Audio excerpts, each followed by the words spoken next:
Okay, today I want to talk about buybacks, and I want to give a very simple hypothetical example of how a buyback works, the mechanics of how it works, and how it can enrich long-term shareholders over time.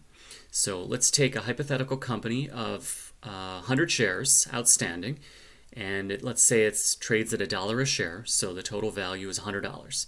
And let's say further that you decide to buy 6 shares of this company. So your investment is 6% of the total company in the beginning.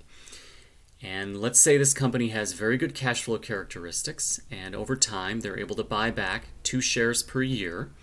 And so in year 1, they buy back 2 shares and retire the shares, leaving, instead of 100 shares, leaving 98 shares.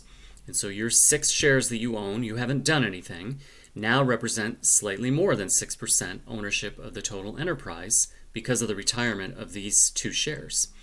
And if we project this out, let's say in 10 years, the company has retired 20 shares, leaving 80 shares in total. And 10 years after that, there would be 20 more shares retired, leaving the total number of shares 60 shares. And you have your 6 shares still.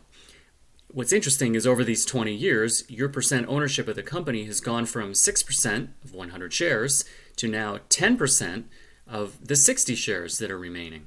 And this is actually an important component of your returns, potentially, if the company's prospects remain the same or even improve over time. And so you now have 10% of this enterprise. And this hypothetical example actually played out in real life, actually, if you look at Warren Buffett's investment in Coca-Cola stock.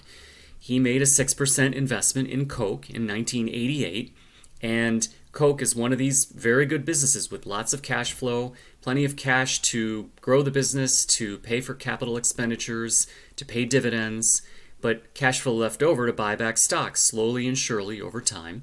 And right now, after many years of buybacks since 1988, Warren Buffett's initial 6% stake in Coke, he didn't do anything with it, he just sat on it, now represents 10% of Coca-Cola stock overall. So he experienced the same kind of growth in his percentage ownership of the company without doing anything, just by being a long-term shareholder, that we saw in the hypothetical example I gave at the beginning of this video.